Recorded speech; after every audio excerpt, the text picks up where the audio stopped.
अभी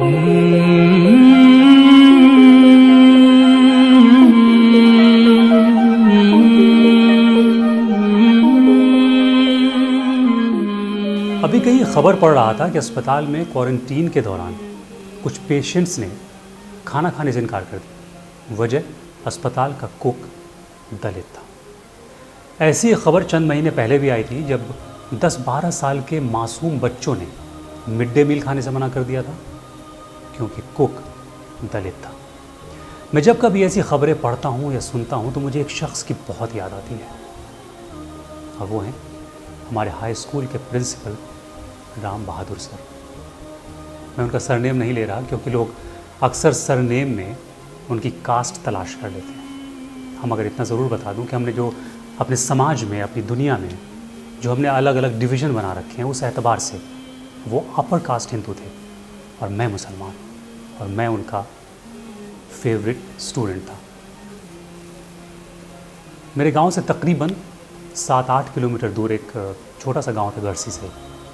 वहाँ KS high school यानी कारी सिंह हाई स्कूल था जहाँ वो प्रिंसिपल थे, और उसी स्कूल से मैंने 6th से 10th तक की पढ़ाई की।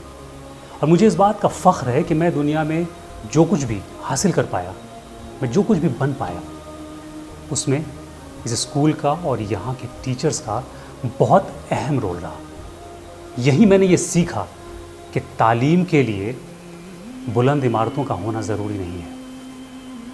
स्कूल ने मुझे सिखाया कि इंफ्रास्ट्रक्चर हो या ना हो, अगर टीचर्स अच्छे हैं तो आपकी तालीम ज़रूर अच्छी होगी। तो मैं बात कर रहा हूँ राम बहादुर सर की। यहाँ एक और टीचर थे, पंडित जी। अक्सर सरस्वती पूजा में वो सबको जब तिलक लगाते तो मुझ तक भी आते और बहुत प्यार से पूछते थे, तुम्हें तिलक लगा दूँ?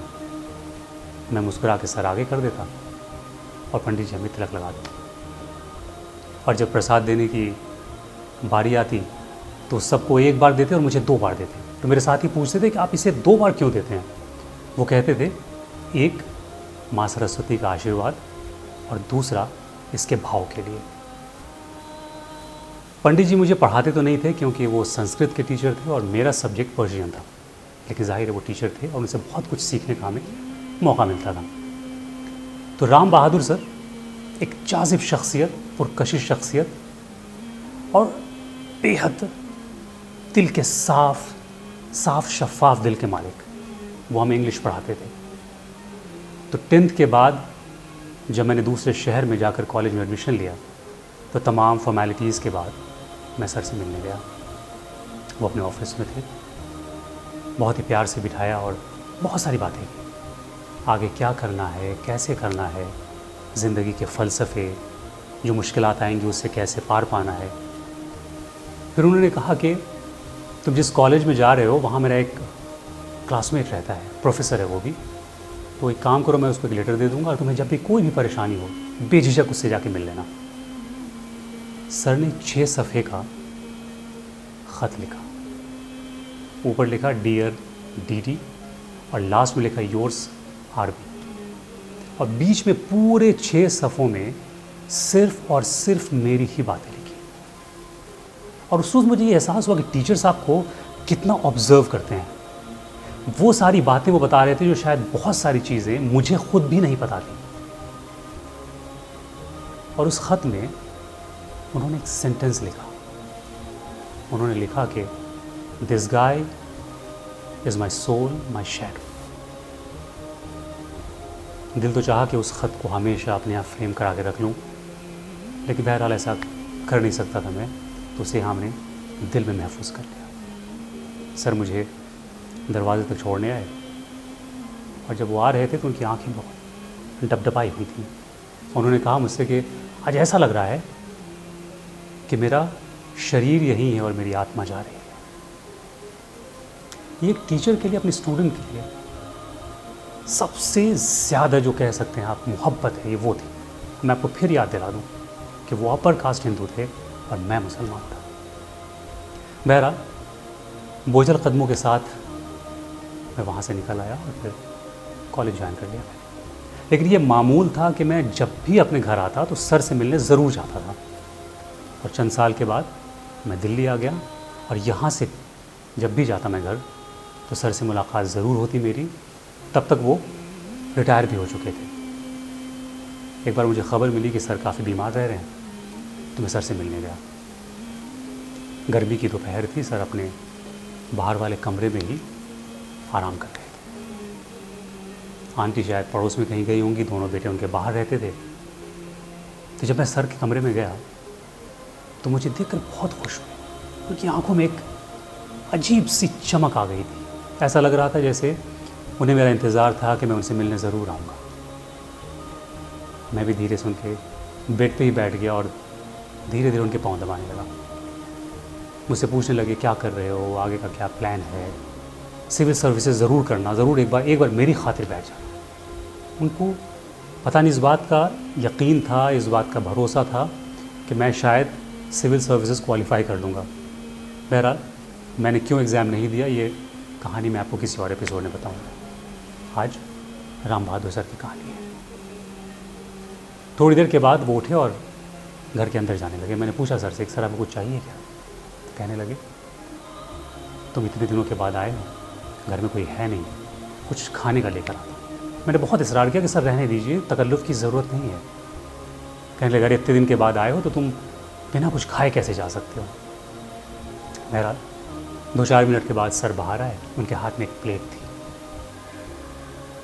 और आकर वो बिस्तर पर बैठ गए। उस प्लेट में दही और चूड़ा था और 2 स्पून्स। बेड पे बैठे और उन्होंने मुझसे कहा कि आज इसी से काम चलाओ, घर में कोई है नहीं, सब चीज़ें कहाँ रखी मुझे नहीं पता। तो 1 प्लेट दही चूड़ा और 2 स्पून। मैंने दही चूड़ा खाना शुरू किया। जो लोग बिहार से वाकिफ़ हैं उन्हें पता है कि दही चूड़ा जो है वो बिहार के तकरीबन हर घर में ये रिवायती डिश आपको मिल जाएगी। तो मैंने दही और चूड़ा खाना शुरू किया और उसी प्लेट से सर ने भी खाना शुरू किया।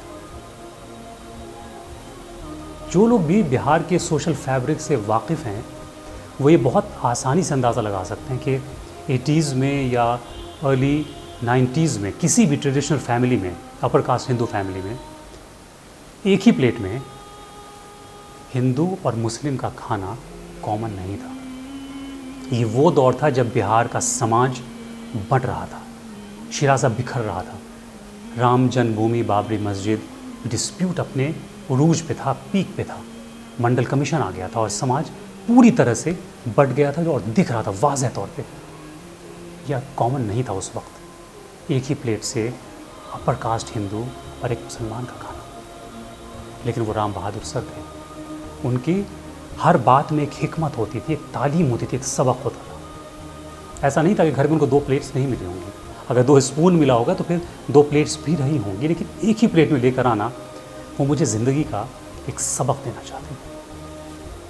दरअसल वो हमें बताना चाहते थे कि हमने जो मज़हब की, ज़ात पात की जो बंदिशें बना रखी हैं, ये तो हमारी बनाई हुई है, और अगर हम इसे बनाने की ताकत रखते हैं तो इसे तोड़ने की ताकत भी हमारे ही अंदर है। बहरहाल ये सर से मेरी आखिरी मुलाकात थी और इस आखिरी मुलाकात में राम बहादुर सर ने मुझे ज़िंदगी का सबसे बड़ा सबक दे दिया।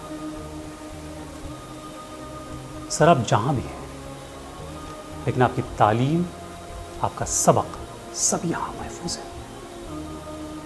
आपने जो हमारे अंदर मोहब्बत का, इंसानियत का बीज बोया था, आज वो एक तनावर दरख्त बन चुका है। नफ़रत की धूप चाहे कितनी भी तेज़ क्यों ना हो, इस दरख्त की छाँव में ठंडक सबको मिलेगी। हमें इंसान बनाने के लिए सर बहुत बहुत शुक्रिया। Happy teachers day.